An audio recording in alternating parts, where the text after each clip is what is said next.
네, 2022년 2월 9일 이정훈입니다. 오늘 김혜경 씨의 사과가 있었습니다. 제가 지켜보니까 잘못이 있긴 있었군 하는 느낌이 듭니다.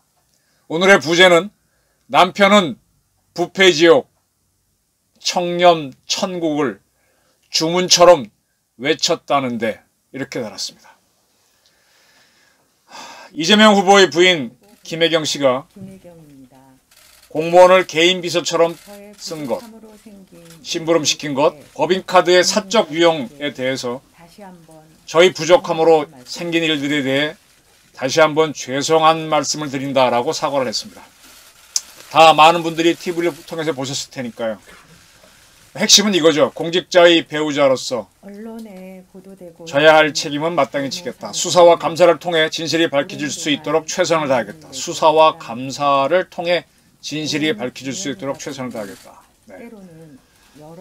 다 밝혀졌으면 좋겠습니다. 그리고 선거 후에라도 제기된 의혹에 대해 성실하게 설명드리고 끝까지 책임을 지겠습니다. 라고 했는데 그렇게 하셨으면 좋겠습니다. 이렇게 기자라는 직업이 뭐 기업체도 상대할 수 있고 군도 상대할 수 있겠는데 공무원들하고도 많이 어울리고 취재를 합니다. 쭉 지켜보게 되면 우리나라 공무원 중에는 고시를 통해서 9급으로 채용이 되든 7급으로 되든 5급으로 되든 그런 공무원들은 공무원 연수원에 들어가서 교육을 받고요. 또 수습 공무원을 시작으로 선배들로부터 이렇게 훈련을 받는 모습을 지켜봤어요. 그래서 공무원으로서 해야 될 것과 해야 되지 않을 것을 나름대로 배우더라고요. 저희 기자들도 시험 봐서 붙으면은 수습 교육을 받고 진짜 처음 자기 부서에 가서 선배한테 정말 서러움 받으면서 수습 생활을 합니다. 그러면서 취재를 어떻게 하는지를 이 도제처럼 그렇게 배우죠. 뭐 어떤 사람들 이런 얘기 하대요. 박사니까 다 할 거자. 아닙니다. 박사가 돼도 교수 하려면 또 많은 수련 과정을 거치는 것처럼 저희도 도제처럼 배웁니다. 공무원도 그렇습니다. 근데 공무원 중에서 가끔 고급 공무원들을 특채하는 경우 있죠. 외부 공무원 모집을 해서 뭐 저희처럼 언론사 출신이라든지 또는 기업체에 있는 분들을 특정한 일을 맡기 위해서 뽑는 경우가 있는데 그런 분들하고 또 선거로 뽑히는 시장, 군수 이런 분들, 선출직 공무원들은요. 이러한 도제식 수련 과정이 없기 때문에 공무원 관점이 매우 위험한 경우가 많습니다. 또 국회의원이나 도의원, 기초의원들도 당선되면 바로 어떻게 의원을 해야 된다, 윤리교육 같은 거 없이 바로 권한을 행사하잖아요. 문제 아닙니까? 저 같은 사람을 제가 군을 제법 안다고 하는데 어느 날 갑자기 대한민국 육군에 지상작전사령관을 시켰다고 합시다. 그럼 제가 아무리 군을 많이 알아도 군의 기본적인 생리는 모르잖아요. 내가 그러면 우리 20만 육군 장병들을 제대로 지휘할 수 있을까요? 안 됩니다. 그래서 군에서도 지작사령관이 되려면 쏘이 때 기초군사반, 대위 때 고등군사반, 그 다음에 소령될 때 육군대학, 그 다음에 대령될 때 국방대학, 그 다음부터 별 달 때마다 계속 국방대학 가서 교육받으면서 어떻게 해야 돼. 실무도 물론 겪으면서 교육을 받으면서 성장을 하는 거죠. 절대 한순간에 큰일을 하는 게 아닙니다. 근데 우리는 선출직 공무원들은 딱 되면 그날부터 자기가 뭐 세상을 다 아는 거지. 대통령도 마찬가지예요. 선출직 공무원이니까 마음대로 해야 된다 그러는데 천만에 거기에서 국가 기밀과 기강이 무너지는 경우가 많습니다. 뭐 간단하게 말하면 제 입장에서는 신방과 교수가 기자하면은 저보다 잘하겠습니까? 대한민국 외교학과 교수들 많은데 그분들이 외교관을 하게 되면 고시 거쳐갖고 필드에서 뛴 사람들보다 잘하겠습니까? 경찰 행정학과 교수가 경찰 모자 쓴다고 경찰 간부 잘할 것 같아요? 아닙니다. 다 수련 과정이 필요합니다. 이재명 씨가 성남시장 할 때 큰 소리 쳤던 게 있죠. 화장실에도 붙여놓고 부패지옥 청렴 천국, 그리고 어디 가서 연설할 때는 나는 주문처럼 부패지옥 청렴 천국을 외우고 다녔다라고 주장을 했습니다. 인권 변호사 어떻게 보면 대단한 것 같죠. 저는 변호사 하는 친구들을 만나면 좋은 친구들은 상당히 굉장히 훌륭해요. 근데 어떻게 보면 법 전문 전문가지 참 메마른 사람들도 많아요. 근데 뭐 스스로 인권이라고 붙이고 민변에 있다 그러면 대단한 것처럼 안 돼. 내가 보기엔 뭐가 대단해? 그냥 확 밀어붙이고 싶은 사람들이 많은데. 인권 변호사가 시장 군수하면 잘할 것 같죠. 아, 세상이 뭐 인권 문제로 세상이 다 풀리나요? 인권 변호사가 대통령 하니까 외교안보 문제 북한 다루는 걸 잘하던가요? 그러한 인권 변호사가 자기 사무실에서 변호사 사무실에서 격리 일을 보던 사람을 7급 별정 7급 공무원으로 성남시에 임명했습니다. 이게 옳으냐 그르냐? 원칙적으로는 옳지 않다고 봅니다. 왜 자기 사람을 데려가 쓰느냐? 근데 데려가 쓰는 경우가 많아요. 그건 좋습니다. 그리고 어느 정도 적저적소에 쓰게 되면은 사실 뭐 자기 사람 데려가서 쓰는 사람들이 많으니까 뭐 그렇게까지 반대할 뜻은 없습니다. 근데 적재적소가 아니면 이거는 좀 문제가 되죠. 이번에 문제가 됐던 이 배모모 사무관이란 분이 영어를 잘했답니다. 이렇게 사람을 제대로 안 쓰게 되면은 그게 탄로가 납니다. 2014년 성남시 의회에서 이 배모 씨 때문에 배모 씨 등등 이재명 씨가 변호사 하다가 데려갔던 공무원들 문제를 놓고 질의가 나옵니다. 아, 성남시 시장이 뭐 하는지 뭐 그거 어항 속의 금붕어처럼 다 들여다보는데 모르겠습니까?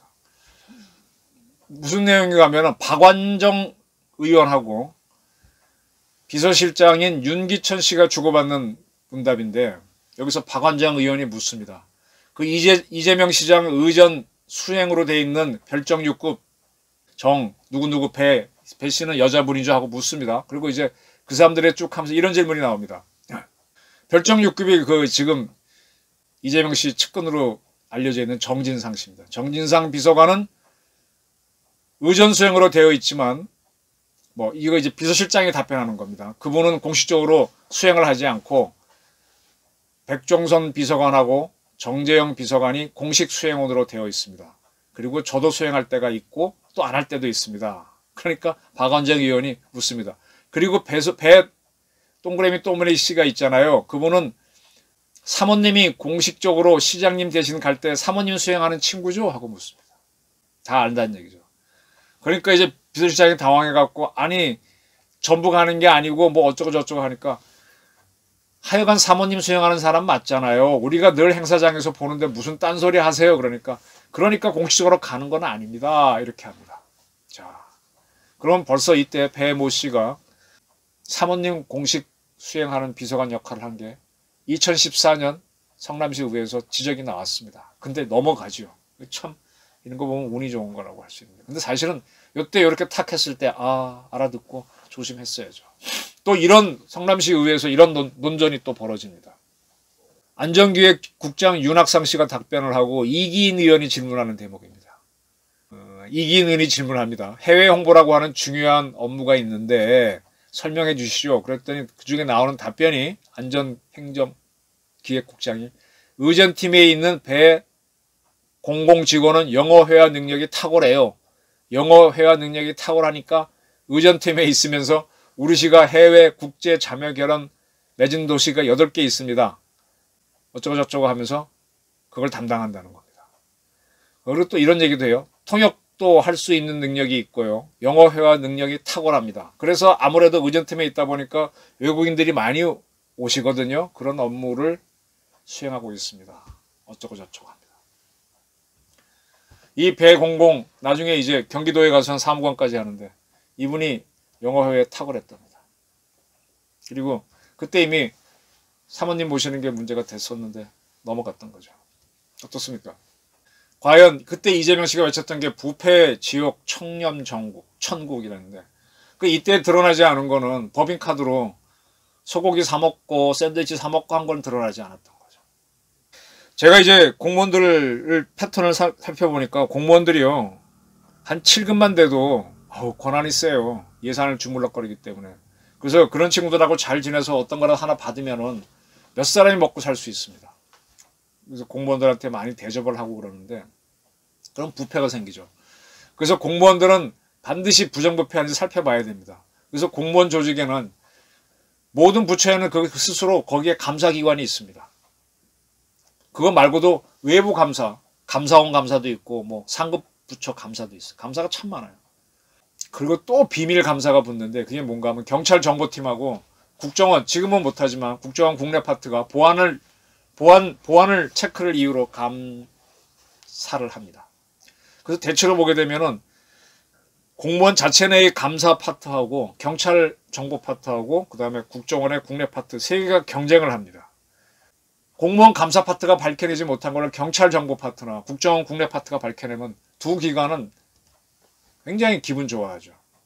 그래서 그 각각의 보는 관점이 달라요. 저는 그분들하고 취재를 해보면은 이 공무원, 경찰이나 국정원 직원들은 그 부처 책임자를 모시는 기사나 비서한테 접근해서 싹 이렇게 많이 선물 사주고, 저는 비서를 굉장히 믿는 분들이 많은데 비서들은 권한이 없기 때문에 또 이렇게 얘기를 잘합니다.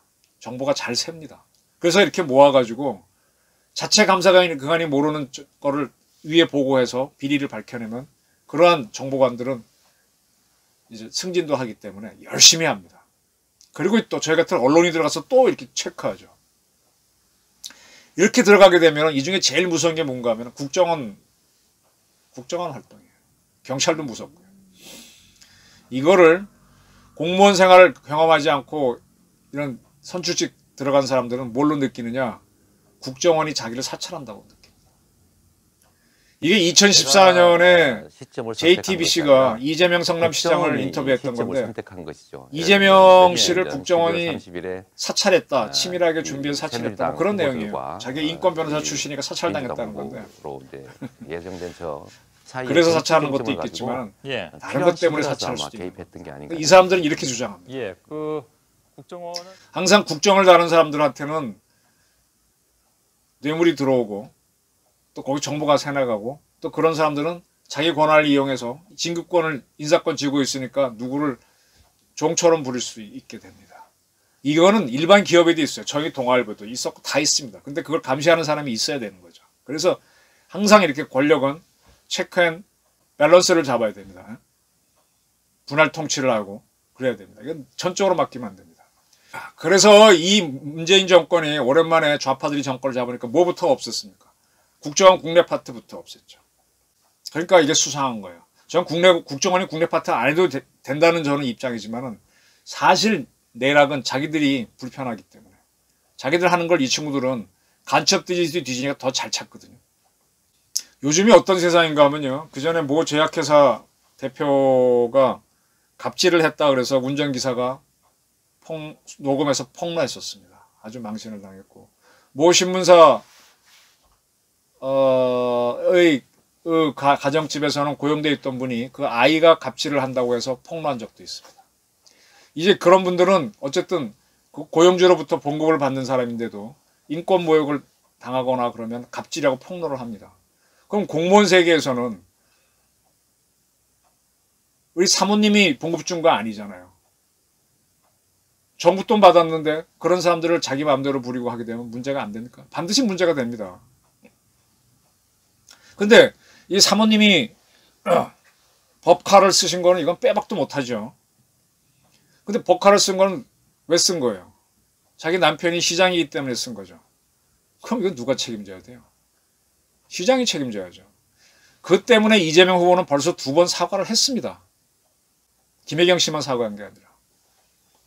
그러면 정상적인 사람은 면목이 없죠. 더군다나 그는 대장동 게이트가 터졌을 때 나는 부패지옥 청렴 천국이라고 외쳤던 사람이라고 했는데 지금 이런 일이 생겼는데 어떻게 할 거예요?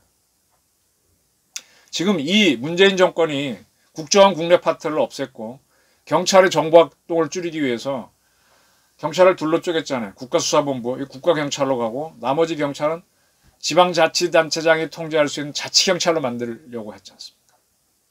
자치경찰로 만들면 자기에 대한 정보활동 사찰을 못하게 하는 거죠. 상당히 이 국가를 운영하는 시스템을 나쁘게 만든 정권입니다. 저는 이재명 씨가 뭐 많은 분들은 뭐 지독한 사람이다 뭐라 그랬는데 저는 이 양반을 보면서 이 사람도 사람이라고 봅니다. 예를 들면 김부선 씨 문제에 대해서는 일체 대응을 안 해요.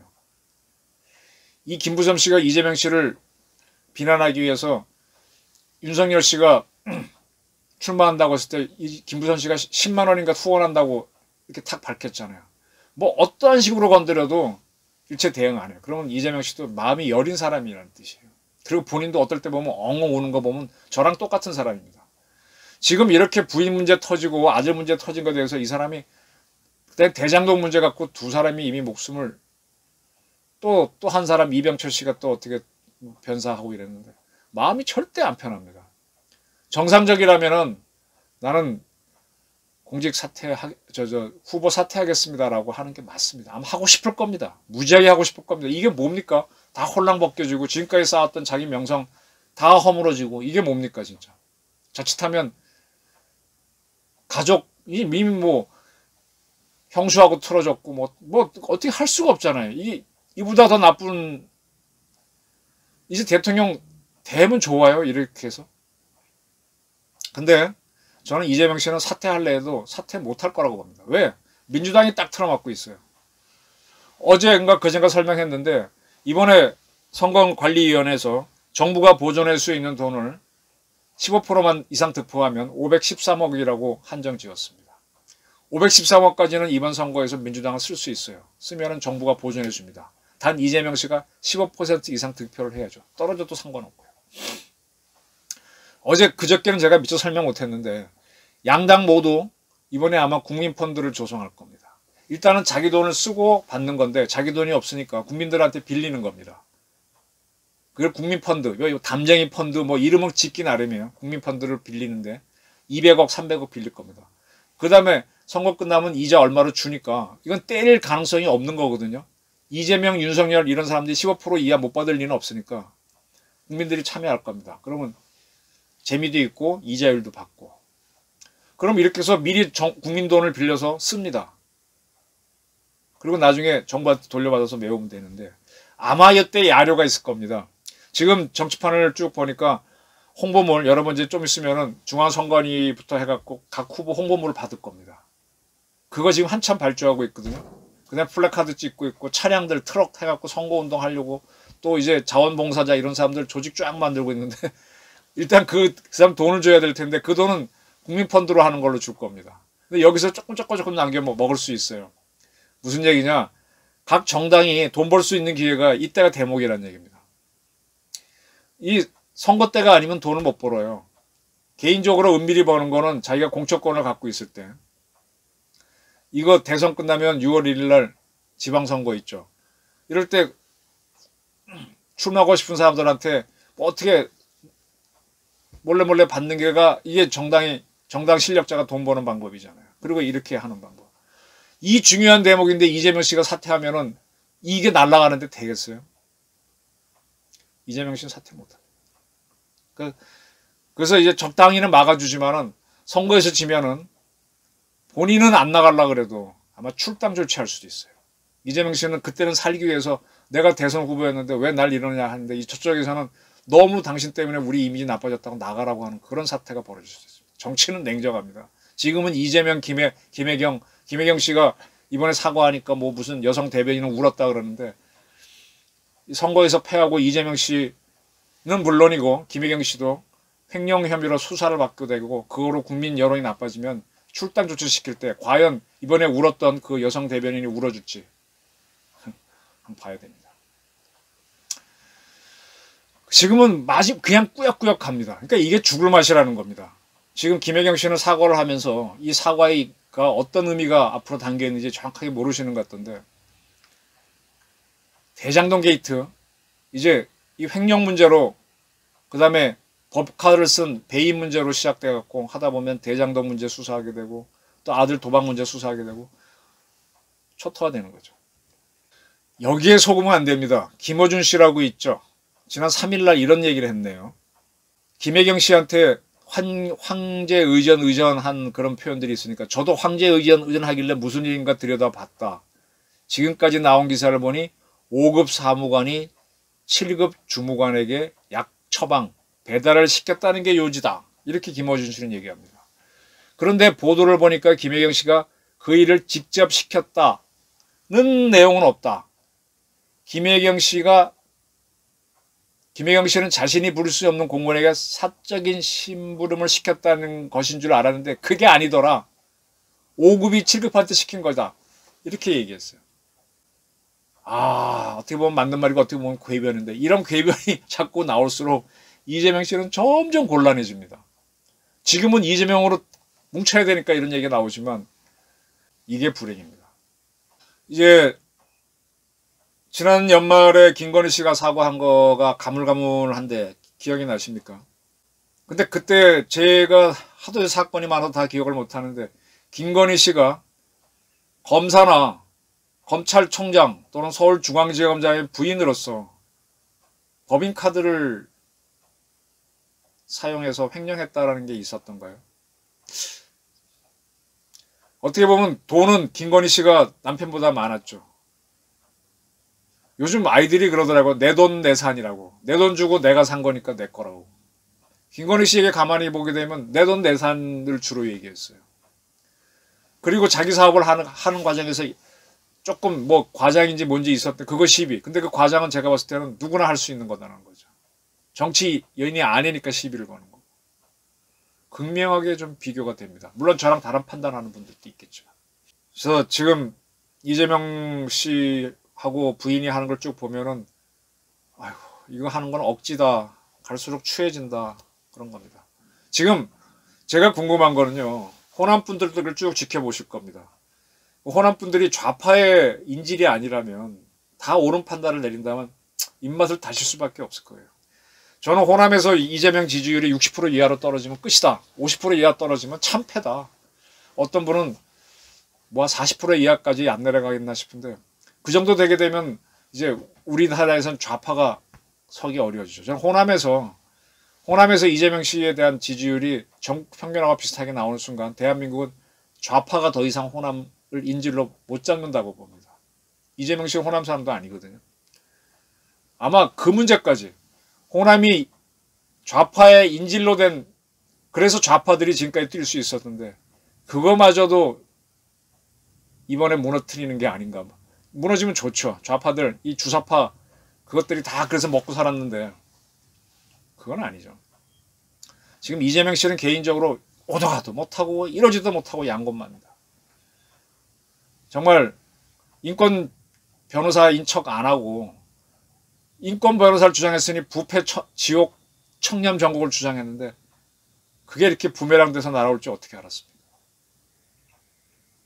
공직자관 제대로 세웠어야죠.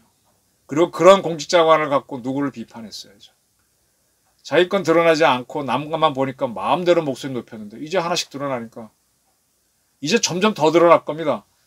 이재명 씨의 패배가 확실해지면 성남시 공무원들은 내가 했던 건 과거에 지시받아서 한 거다. 그러니까 이거 이재명 씨가 한 거다. 이렇게 터뜨리면서 점점 자발적으로 컨페스 폭로가 나올 겁니다. 성남 도계공 출신의 유한기 씨나 김문기 씨가 이렇게 자살한 것도 그런 고통 때문이거든요. 자기가 책임지게 되니까. 내가 받아서 한 건데. 자꾸 나오게 될 거예요. 대장동 게이트는 뭐라고 갖출 것 없이 스스로 터져 나올 겁니다. 이제. 어떻게 하죠? 부패, 지옥, 청렴 전국을 외쳤는데 사모님까지 사과를 하게 됐네요. 잘못이 있긴 있었다는 얘기인데. 어떡하죠? 민주당 어떡하죠? 이번 20대 대선이 제가 좀 빨리 예측하지만 검사 대 범죄인의 싸움으로 흘러가는 것 같습니다. 저희 의견이 그렇습니다. 감사합니다.